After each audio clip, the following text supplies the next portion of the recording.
Avec ce dimanche, l'année liturgique de l'Église s'achève. Elle a commencé par l'Avent, temps d'attente vigilante et d'espérance ardente. Elle s'est poursuivie par la contemplation de tout le mystère de Jésus-Christ, de sa naissance à sa mort, en passant par sa résurrection, son ascension, jusqu'à sa présence renouvelée par le don de l'Esprit Saint, c'est-à-dire la Pentecôte. Aujourd'hui, la liturgie nous propose de méditer à nouveau le mystère de Jésus sous un angle particulier, mais de portée cosmique et universelle. Le Christ, roi de l'univers. Comment cette fête est-elle née? Elle a été introduite dans le calendrier liturgique par le pape Pie XI dans l'encyclique Quas Primas du 11 décembre 1925 pour couronner le jubilé célébré cette année-là. Cette encyclique est peu connue et peut-être un peu oubliée. Dès son ascension au siège pontifical en 1922, Pie XI condamne pour la première fois le libéralisme catholique dans son encyclique Ubi Arcano Dei. Il se rendit compte qu'une désapprobation dans une encyclique ne valait pas grand-chose, car le peuple de Dieu ne lisait pas les messages pontificaux. Le pontife romain a alors pensé que le meilleur moyen de l'instruire était de passer par la liturgie. D'où l'origine de l'encyclique Quas Primas, dans laquelle il montrait que la royauté du Christ impliquait nécessairement et implique toujours le devoir pour les catholiques de faire tout ce qui est en leur pouvoir pour tendre vers notre idéal que représente le statut de catholique. Hâter et accélérer la royauté sociale du Christ par leur action et leur travail. Tel serait le devoir des catholiques. Il déclara donc instituer la fête du Christ roi, expliquant son intention d'opposer ainsi un remède très efficace à ce fléau qui envahit la société humaine. Le fléau de notre époque est le fameux sécularisme avec ses erreurs et ses incitations impies. Les lectures bibliques exposent le thème de la royauté du Christ avec le développement de la révélation biblique, en partant de sa préfiguration dans l'Ancien Testament, notre première lecture, en passant par sa réalisation et sa réinterprétation par Jésus à travers la Passion et la Pâque, jusqu'à l'application et l'extension de ce titre à la communauté chrétienne. La première lecture propose la célèbre vision apocalyptique, dans laquelle la figure du Fils de l'homme apparaît pour la première fois. Le prophète le présente en contraste avec les 4 animaux qui viennent de la mer, symbole des puissances sataniques, et qui, selon ce qui est expliqué plus loin au verset 17, représente les 4 empires païens, babylonien, mède, perse, grec. Dans le texte de Daniel au verset 13, nous lisons « Voici, venant sur les nuées du ciel comme un fils d'homme.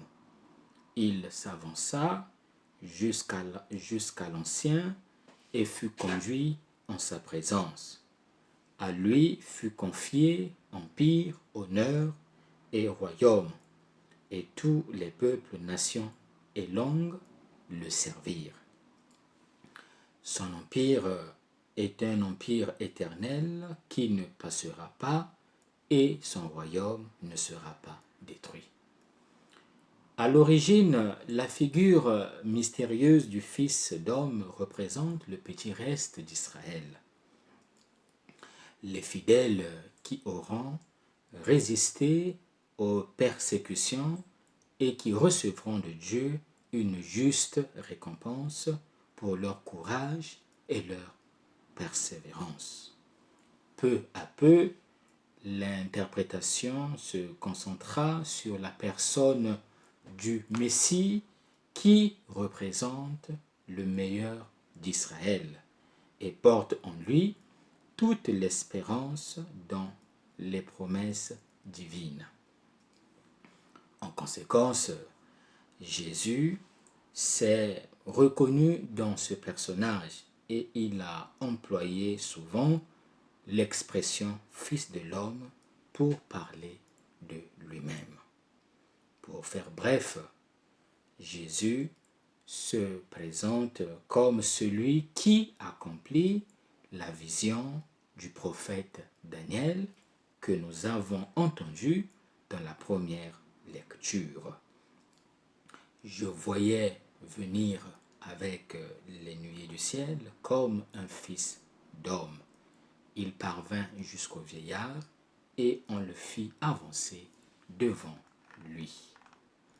Dans l'Évangile, nous lisons le procès de Jésus devant Pilate. Cet extrait est la péricope centrale du récit johannique de la Passion et en constitue la partie la plus élaborée, tant du point de vue littéraire que théologique. Notre texte va du chapitre 18, verset 18, jusqu'au chapitre 19, verset 16, et est structuré en 7 scènes qui sont organisées sous forme de chiasme. Toutes les scènes de l'interrogatoire sont marquées par des mouvements de va-et-vient de Pilate. Il sort du prétoire et y entre. À l'intérieur du prétoire se trouve Jésus, l'innocent, l'opprimé, qui proclame la vérité. À l'extérieur se trouvent les Juifs qui l'accusent et demandent sa mort. Pilate interroge Jésus. « Es-tu le roi des Juifs ?» Jésus répond « Dis-tu cela de toi-même ou bien parce que d'autres te l'ont dit ?» En effet, les scènes principales sont les 2 conversations entre Jésus et le procurateur romain à l'intérieur du prétoire. Les 2 passages ont un sujet commun, la royauté de Jésus et une articulation littéraire identique. Ils se déroulent à travers une triple question et une triple réponse. La première et troisième question de Pilate portent sur la royauté de Jésus. La deuxième et la troisième réponse de Jésus sont axées sur la définition de la nature de la royauté qui lui a été attribuée. Deux conceptions opposées de la royauté se font face, que le lecteur peut identifier concrètement dans les deux personnages qui s'affrontent avant même leurs paroles. Pilate, le représentant d'une royauté terrestre, politique, despotique. Jésus, le représentant d'une royauté humainement incompréhensible, paradoxale, contredite et rejetée. Clairement parlant, la royauté de Jésus ne doit pas être confondue avec le royaume de Dieu. Ce qui est en jeu, c'est l'autorité royale du Christ et l'espace dans lequel elle s'exerce. Le champ d'application de la royauté du Christ est déterminé par la révélation. La royauté revendiquée par le Christ n'est pas de ce monde. Ma royauté n'est pas de ce monde, affirme Jésus au verset 36. Dans le 4e évangile, l'expression « ce monde » désigne le monde humain avec ses valeurs, ses repères, son système d'organisation. Par conséquent, le Christ johannique déclare que sa royauté a une origine et une structure différentes de la royauté du monde. Ses valeurs, son exercice et son but n'ont rien à voir avec la royauté en usage parmi les êtres humains. Pour faire bref, la royauté du Christ est une royauté eschatologique. La preuve de la nature eschatologique et transcendante de la royauté du Christ est offerte par son comportement au moment de son arrestation. Il s'est livré sans combattre. Si sa royauté était humaine, il emploierait les moyens qui lui sont propres. Jésus n'avait pas l'intention de s'engager dans une confrontation et a donc renoncé à la voie de la violence et du pouvoir. La royauté eschatologique de Jésus comporte 3 traits distinctifs.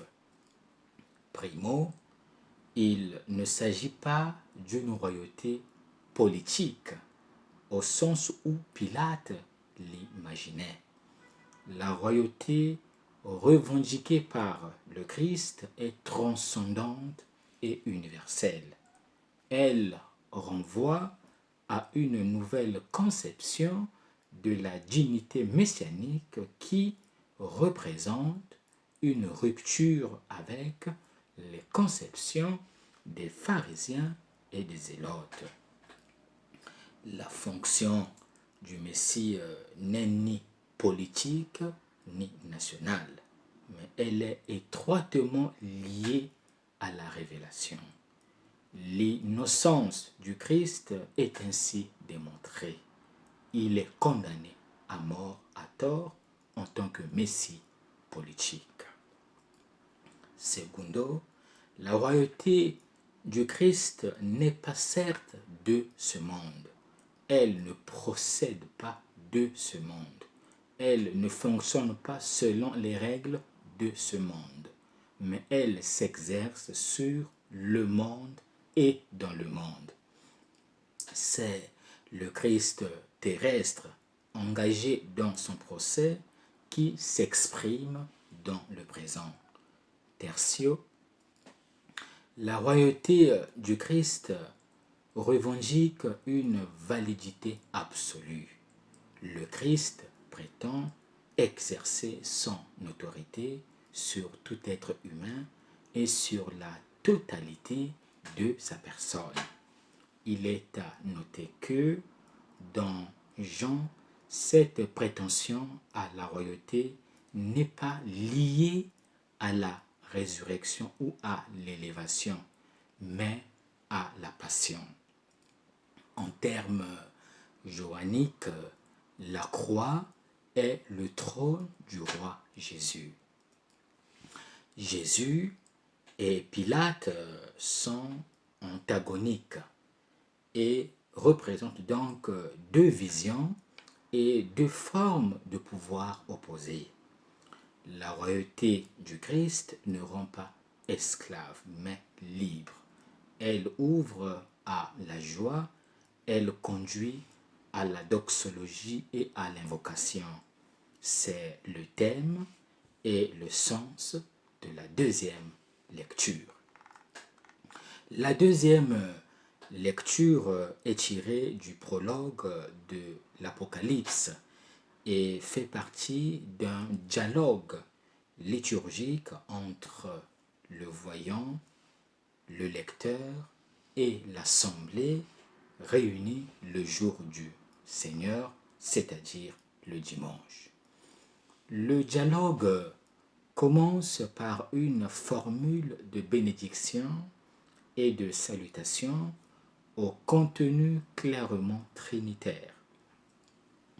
Après la référence au Père et à l'Esprit Saint, nous avons la partie concernant le Christ, citée dans le passage proposé comme deuxième lecture. 3 titres sont donnés à Jésus qui rappellent le psaume 89, versets 28 et 38, et prennent en considération les 3 aspects principaux du mystère pascal: la passion, la résurrection, la glorification, le prince des rois de la terre. Les membres de l'Assemblée répondent à cette proclamation par une doxologie qui jaillit des résonances du mystère pascal dans leur réalité de racheter. L'expression « il a fait de nous des prêtres » exprime la royauté reçue du Christ non pas comme une bonne chose dont on peut se glorifier, mais comme une tâche à réaliser dans l'histoire, dans la ligne de la médiation sacerdotale, comme le dit la première épître de Pierre, chapitre 2, verset 9. Vous êtes une race élue, un sacerdoce royal, pour proclamer les louanges de celui qui vous a appelé des ténèbres à son admirable lumière. Quel est l'enseignement à retenir?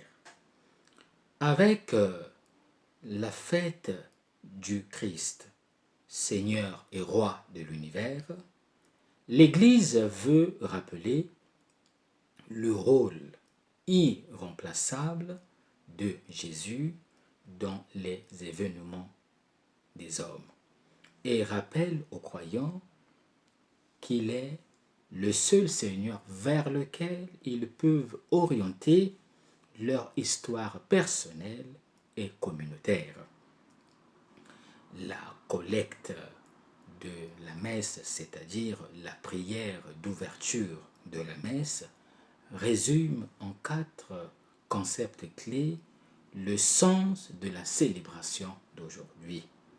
Il s'agit de célébrer d'une part le renouvellement de toutes choses dans le Christ et la libération de la servitude du péché offerte à toute créature, et de répondre d'autre part par l'expression de la louange et l'attitude de service de la part de l'assemblée croyante et célébrante. Ce jour serait la fête du président. Qui est le président? Le Christ est le président, car les rois détiennent le pouvoir dans le monde. Le roi est l'homme idéal. Il est libre, il veut ce qu'il veut et obtient ce qu'il veut. Il représente Dieu sur terre. Malheureusement, la conception que nous avons d'un roi correspond à celle que nous avons de Dieu. Il est l'homme réalisé, son image et sa ressemblance. Contrairement au roi de ce monde, la royauté de Jésus incarne l'amour, la paix, la joie, la réconciliation, le dialogue. La royauté de Jésus ne peut être comprise qu'en tenant compte de la raison pour laquelle il est né et venu dans le monde, c'est-à-dire en considérant qu'il est venu dans le monde pour rendre témoignage à la vérité.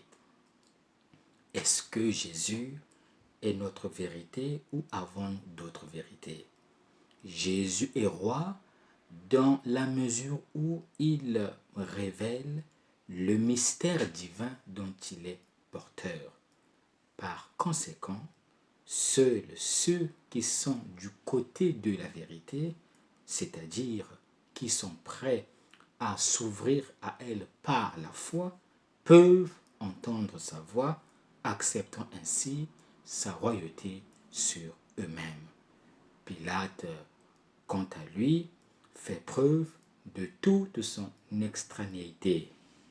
À quoi nous convie ce dimanche? Ce dimanche contient 3 invitations. Primo, nous sommes appelés à instaurer la royauté du Christ dans nos milieux de vie. Comment instaurer la dite royauté? Certes pas en fondant un nouveau pays ou un parti politique fondé sur la foi, ou en contrôlant toute l'activité politique, sociale, économique et culturelle. Le pouvoir politique a sa place et ses limites. Il faut refuser tous les absolus des pouvoirs terrestres et faire en sorte que ceux-ci soient en service du bien commun. Segundo, nous sommes appelés à reconnaître en Jésus la vérité de l'homme et la vérité de Dieu, à témoigner au monde de la suppression de toute domination de l'homme sur l'homme. Jésus, parole incarnée dans la banalité du quotidien, se donne à nous comme vérité et nous invite à lui ouvrir la porte de notre cœur. Tertio, célébrer la royauté de Jésus sur l'univers, nous engage donc à prendre au sérieux notre mission de baptiser. Les rois des nations païennes leur commandent en maître, et ceux qui exercent le pouvoir sur elles se font appeler bienfaiteurs. Pour vous, rien de tel. Au contraire, le plus grand d'entre vous doit prendre la place du plus jeune, et celui qui commande la place de celui qui sert. Que nous reste-t-il à faire? Il ne nous reste plus qu'à conjuguer le verbe entrer. Laissons Jésus entrer dans nos cœurs et invitons-le à dîner avec nous. En accueillant notre désir, il transformera nos cœurs avec la puissance de sa miséricorde.